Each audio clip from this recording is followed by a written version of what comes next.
Welcome to the Recession Proof Investing series, where we have top experts sharing tips and strategies on creating lasting success and financial freedom. I'm your host, Keisha Bailey of Profit Jumpstarter, and today I'm joined by Molly Stillman, an excellent content creator. So, Molly, can you share with us a bit about the work you do and your background for our listeners? Yeah, thank you so much for having me. I'm really excited to Awesome. be here. I'm excited to I have you. yeah. So I am a wife to John. I'm a mom to Lily and Amos, and we live on a farm in North Wow. Carolina. And I have been a writer and content creator for about 15 years. And I started blogging in college. Hmm. And when I graduated college in 2007 is when I started writing a little bit more regularly, and I was working a day job, and really my blog at the time was just kind of a creative outlet. It wasn't like something that I ever thought that I would ever do to Yeah. make money. It was just that was not even remotely on my radar at the time. Fast forward a few years, and in 2012, I was able to start monetizing my blog. Nice. And I had, through that time, I had been sharing, just a lot of what was going on in my life. And I was, I was trying to connect with people through this weird internet world. Hmm. And, I started making more money. And then by end of 2014 into 2015, I was able to leave my day job and I was able to do the blog full time. And then in Nice. the summer of 2016, I launched my podcast, which is called Business with Purpose. And so I've been doing Nice. that in addition to creating content online I've been doing the podcast for the last 5 years and creating content online for nearly 15 years. And I love it. As far as kind of why, when people say like, because I talk about finances, I talk about money, and they say, well, where does that come from? So in my own personal journey and kind of one of the things that I have shared about pretty openly over the years is when I was in college, I made a lot of just really poor financial decisions. I had very little financial education, and Hmm. I was a year out of college, and I was over $36,000 in consumer credit card debt. Oh, wow. And I was a high school teacher at the time and making, barely $30,000 a year. And I had a panic attack. I realized that I was in more debt than I earned even in a year's salary. And I was totally overwhelmed. And I spent the next, uh, gosh, math is hard. That's probably why I got into financial trouble to begin Sure. with. Yeah. So about the next 4 years, I worked to get out of debt and become debt free, and then became debt free in the spring of 2012, Hmm. and married John in. Well, I guess I became so we got married in February of 2012. Came back from our honeymoon, and paid off the last of my debt at that point. Nice. And so Yeah. we started our marriage debt free. But I married a man who was the complete opposite of me in every way financially, where he grew up in a just very financially stable household, and he just had a lot of financial education from an early age. He was just very financially responsible, extremely frugal, Yeah. bought his first house when he was 24, put 20% down, like just a Wow. very yeah, just a very wise financial person, which I had come into the marriage, basically the complete opposite of that. And so I've obviously learned a lot over the years. And eventually my husband realized that he really enjoyed finances and was really good at it. And so he is now a financial advisor. So, Wow. it's kind of a roundabout way, but that's sort of, where I'm coming from in all of this. Yeah, that's an interesting union, right? And Yeah. it's good to see that you guys have inspired each other to kind of uplift yourself. So we have husband now, a full financial advisor, and yourself much stronger with money and finances. So Yeah. how has COVID and the year of 2020 been for you, both your family and your business? Well, it's interesting because just to be really upfront and honest, COVID hit my business hard because, a lot of the way that I make money as a content creator is through brand partnerships and through affiliate revenue and ad revenue. And the reality is all of those industries were affected Yeah. so much by COVID. And so my business took a huge hit financially, and I'm still coming out of that. And just last night, my husband and I were sitting on our porch talking about, okay, what is sort of the next step for me? How do I work to get out of, not that I'm in a hole, but just to get back to where I was financially, in my business, pre-COVID. Yeah. Whereas my husband, I think my husband's business is really interesting because he's a financial advisor. And so when March of 2020 happened and the stock market was plummeting and all this stuff, like we had a moment of being like, this could be really bad. Yeah. But one of the things that makes me so thankful for my husband, I mean, for a lot of reasons, but he's so wise and he's really, he plans for these things. And so he's an independent fiduciary.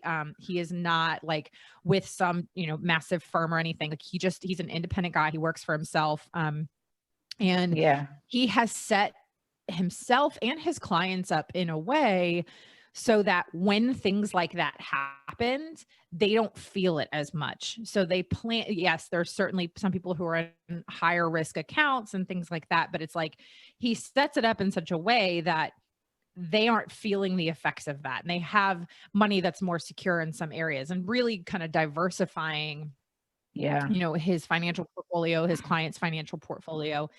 And so while we had a moment of kind of panic, overall, we were like, we're going to be okay. You don't plan for crisis, but when you plan for crisis, you make it out to the other side. And in what, it just seems improbable and impossible in so many ways. My husband had his best year in business ever last year. Nice. And he's poised this year to do the same. And to do even better than he did last year in an industry when so many other people were not. And so I think that really is a testament to the both of us planning, preparing, saving, all those things. And so I've been really thankful. And I understand that there's a privilege that comes along with that of just, and I also have a faith background. So I really believe that God just provided for us in a way, like when my business was completely hit and I lost so much revenue last year. Yeah. God bless my husband's business to be able to make up the difference. And I don't take that for granted for a second. So, that's kind of where we are right now. But again, I think again, in a year where it just didn't make sense. We bought a farm, in a time when the real estate market is just insane here right now. Yes, it is. So there's so many things that we look back and we realize that it was years and years and years of planning, preparing, saving, and working that got us to this point. Yeah. I like the fact that you mentioned the years and years, because life really is like that. There is a long period of just putting in the work without seeing results. And oftentimes you're left wondering then, is this working? I don't really see it paying off. Am I doing the right thing? And then certainly sometimes FOMO kicks in because you see someone over there living their best life and you're like, what am I doing? Yeah. But the main thing that set you up to be successful in the midst of crisis is that perseverance and consistency, which I think is something important for our audience to hear then, the importance of pushing through, because you and your husband's lives are a testament to that fact that, remaining consistent, sticking to your plan also is critical. So I don't know if you want to share more around planning and the importance of doing that. Yeah. I appreciate you saying that too, because, for some people, especially if people that just meet me or just meet us and they think oh, you guys just have it all together. No, we do not have it all together. We're not bathing in bathtubs of money or anything like that. It's over a decade of discipline, hard work, saving, preparing and planning. I mean, 10 years ago, I could barely afford to buy groceries. and so here I am now, like we bought a farm, like it does, so like a lot can happen in years. Yeah. But I think one, and, coming from the perspective again of somebody like just in our marriage, like finances have never been a lot of people say like, oh, well, couples argue over money. Like we've never argued over money, because we don't allow it to hold power over us. And we just are very open and we communicate about it. And so, Yeah. I mean, a couple of things are, whether you're single or whether you're in a relationship, budgeting is so key. And there's so many people that just, I think, devalue the importance of budgeting. And the thing is that once and this is what we do every single month, is we sit down and we create and set our budget. We discuss, anything that might be out of the ordinary. For example, like this month we've got, sorry. For example, this month we've got a trip to a vacation this month. We've got our daughter's birthday. We have my birthday. We have back to school. So we've got to, get the school supplies and back to school clothes and all those things. So we had to build those things into the budget this month. And so we sit down, we talk about those things, and then we have control over the budget. But then once the budget is set, the budget then dictates how we spend money that month. Yep. And so it's not that the budget has control over us. It's that we have control over the budget at the beginning of the month, and then we stick to it for the rest of the month. And then, for example, like when we first moved here, we kept going over budget on our groceries. And we were like, why are we spending so much on groceries? And so we kind of had to then at the end of the month reevaluate and say, okay, you know what? We're way under budget in this category over here. So what we're going to do is just adjust accordingly. We clearly don't need this much in the budget for miscellaneous. Yeah. And so we're going to take that surplus and we're going to put it into groceries, because we have, two very hungry children that snacks all day. And so that's number one, is budgeting. And it sounds so basic. It sounds so simple, yet it is game changing. And it is. When we look back over the last 10 years, so much of what we realize we've been able to do today is because of budgeting. And part of that is because we had a couple of years there where we, saved to buy this farm. We didn't know that we were saving for this farm specifically, but we knew that this was a dream of ours. We knew we wanted this. And so we saved pretty sacrificially for a few months, a few years, where we were saving a lot of money every month, so that we could be in a position to, when we found the right place, we had the money for the down payment. So those are some really, just some kind of basic things that we've put into our own lives to be able to set ourselves up for success. Yeah. I like the fact also the budget is living and breathing. So when you're spending on food, it's not as if you said, you know what, well, today I'm going to eat, tomorrow you'll eat, the kids will eat one day a week. You adjusted the budget. And I think that's critical for persons to understand that they may think budgeting, it's so restrictive. And once I set this number, I have to stick to it no matter what. But the budget brings the discipline. And that's a good way to think about it. And the fact that you guys were able to reallocate is also pretty good, because you didn't end up necessarily cutting back on food, but you look at the miscellaneous area and said, oh, we're not really spending there. So let's reallocate to food, because that's where the focus is right now. So that's pretty helpful for persons, I think. And is there anything else you think that persons need to know today as they think into the new normal post-COVID and what life may look like?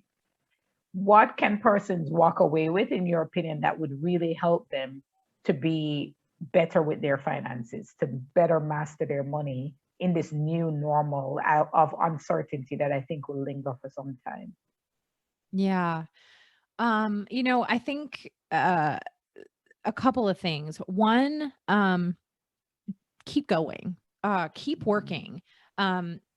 I think back to when I was getting out of debt. So say if I'm talking to somebody who maybe is in a lot of debt, now is as good of a time as ever to pick up an extra job or two.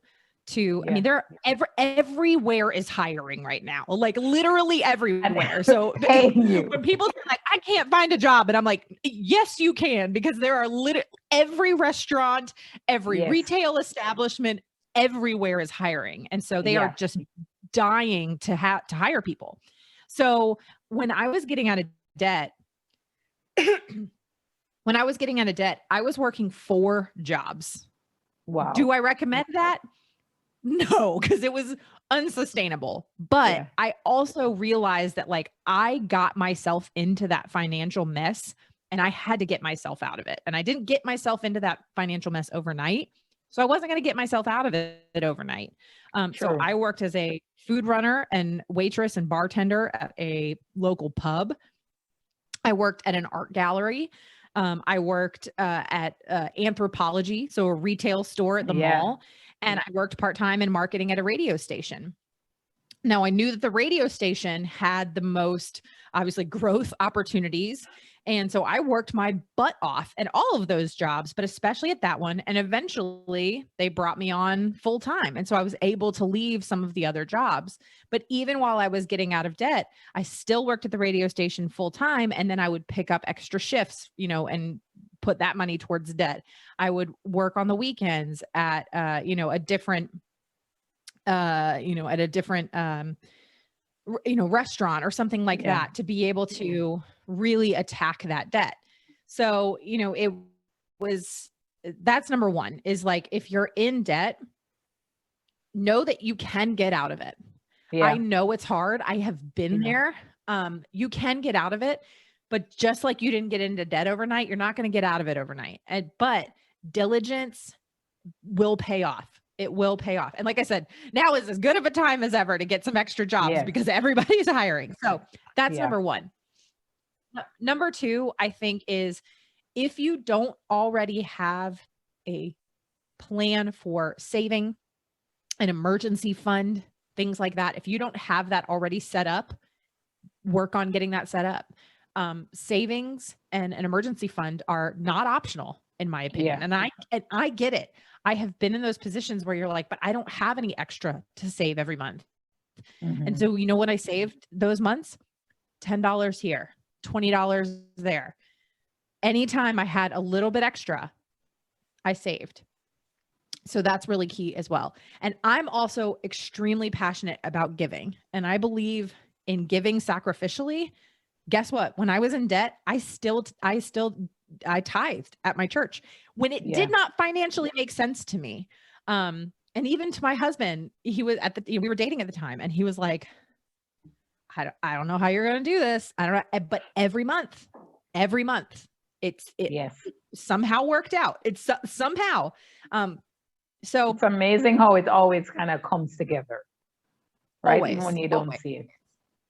Always, even when it just did not make sense, it always did. So so just to summarize, I think the biggest things are, if you're already in debt or if you're struggling financially, just know that like this too shall pass, but it will take work. It will take work.